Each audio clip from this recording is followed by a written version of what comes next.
Hello' friends, এতিয়া দুপৰীয়া 2টা বাজিছে। স্কুল ছুটি হৈছে। মই ল'ৰা ছোৱালী দুয়োটাকে স্কুলৰ পৰা আনিবলৈ ওলাইছোঁ। অলপ বৰষুণ দিলে চিপ চিপকৈ, ছাতিটো লৈ আহিছোঁ। এতিয়া ৰাস্তাতে, স্কুলখন ওচৰতে আছে, 5 মিনিটমান লাগে স্কুল পাবলৈ। এতিয়া স্কুললৈ গৈ আছোঁ। সিহঁতৰ স্কুল ছুটি হ'ব 2টাত, আৰু 2টা বাজিবলৈ আৰু 5 মিনিটমান আছে আৰু। বৰষুণ অকণমান লাহে লাহে দিছে, বেছি জোৰেৰে বৰষুণ দিয়া নাই। এইখনেই স্কুল হয়, আমাৰ ঘৰৰ কিনাৰতে আছে। আজি স্কুলৰ পৰা আহি পিনি সিহঁতৰ টিউশ্যনো আছে, সেইকাৰণে স্কুলৰ পৰা বাহিৰে বাহিৰে টিউশ্যনত সোমাব। স্কুল পালোহি, স্কুলৰ পৰা ল'লোঁ সিহঁতৰ দুয়োটাকে। লৈ দেখিছে ফ্ৰেণ্ডছ, ৰাস্তাটো ইমান ভিৰ হয় স্কুলৰ। ৰাস্তা বিচাৰি বিচাৰি পাৰ হ'বলগীয়া হৈছে, গাড়ী চাড়ী য'তে ত'তে ৰখাই থোৱা আছে। আৰু মানুহবিলাকে কিছুমানে নদী আহিছে, কিছুমানে গৈছে আনিবলৈ ল'ৰা ছোৱালী আছে, জাম হৈছে যে বহুত ভিৰ হৈ যায় ৰাস্তাটো।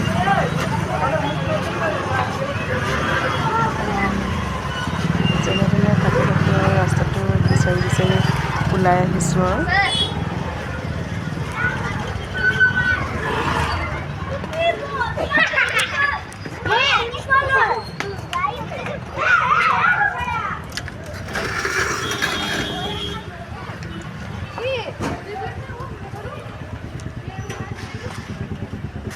সিহঁতক কৈছোঁ লাহে লাহে আহি থাকিবলৈ পিছে পিছে, কাৰণ কেলৈ গোটেইকেইটা সমানতে আহিব নোৱাৰি। আহা আকৌ, কি হ'ল?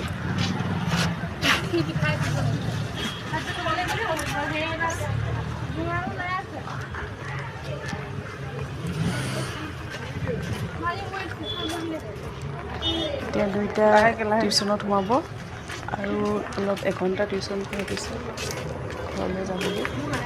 আকৌ নিবলৈ আহিব লাগিব মই।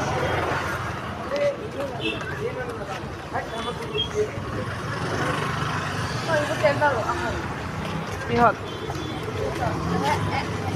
আজি দিলে? পালে নাই?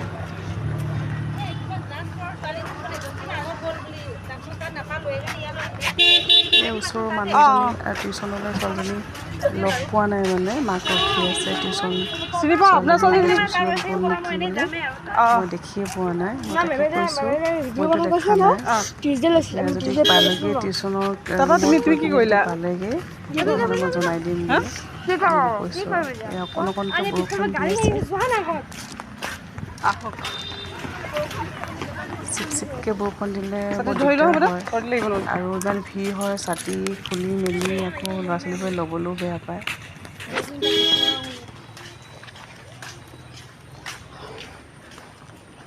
এতিয়া লাহেকৈ টিউশ্যনত ভৰাই মই আকৌ গুচি যাম। আকৌ এঘণ্টাৰ পিছত আকৌ সিহঁতক নিবলৈ আহিব লাগিব।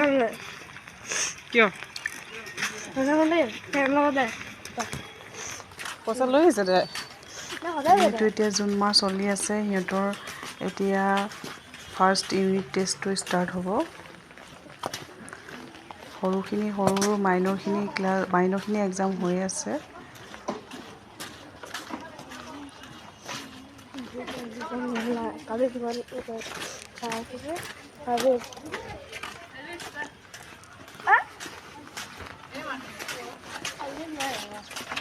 সিহঁতে ইয়াতে এইটো ঘৰতে টিউশ্যন কৰে, এঘণ্টা টিউশ্যনত পঢ়ি ল'ব।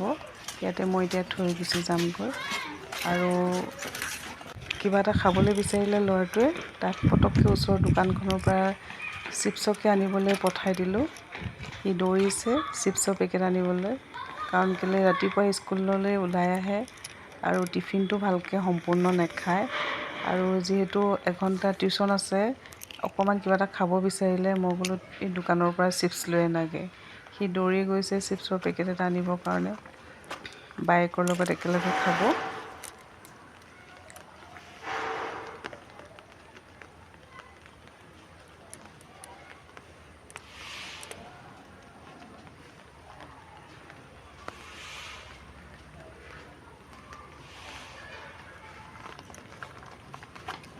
এতিয়া দৌৰি আহিলে চিপছৰ পেকেট লৈ, আৰু চিপছ খাই সৰু ল'ৰা ছোৱালীয়ে এনেও ভাল পায়। মানা কৰিলেও চিপছেই বিচাৰে সিহঁতি। এতিয়া এইটো খাই এঘণ্টাৰ কাৰণে মানে টিউশ্যনত বহিব। তাৰপিছতে ঘৰত গৈহে ভাতকেইটা খাবগৈ। ৰাতিপুৱা 7টাতে স্কুললৈ ওলাই আহে আৰু এতিয়া 2টা বাজি গ'ল। এতিয়া আকৌ মই টিউশ্যনত ক্লাছত ভৰাই থৈ আহিমগৈ।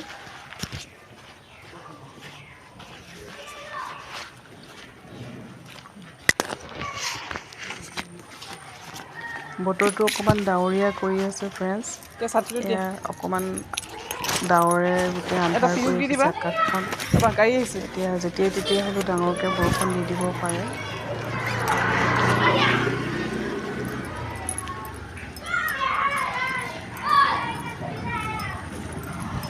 আগলৈ চোৱা, পিছলৈ চাই কি কৰিবা?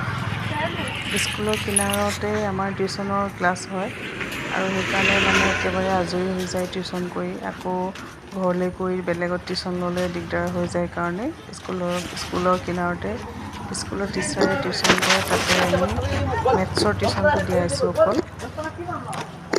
এতিয়া সিহঁতি এঘণ্টা পঢ়ি মেলি আজৰি হৈ ল'ব আৰু একেবাৰে। এতিয়া ফ্ৰেণ্ডছ উলটি আহিছোঁ আমি ঘৰলৈ। টিউশ্যন কৰি আহিলে শেষ হ'ল সিহঁতৰ। এতিয়া আমি ঘৰলৈ আহিছোঁ। ৰাস্তাত বৰ্তমানলৈকে বৰষুণজাক ডাঙৰকৈ দিয়া নাই। আহি ঘৰ পাইছোঁহি আৰু। সিহঁতি ভাগৰুৱা হৈ আহিছে।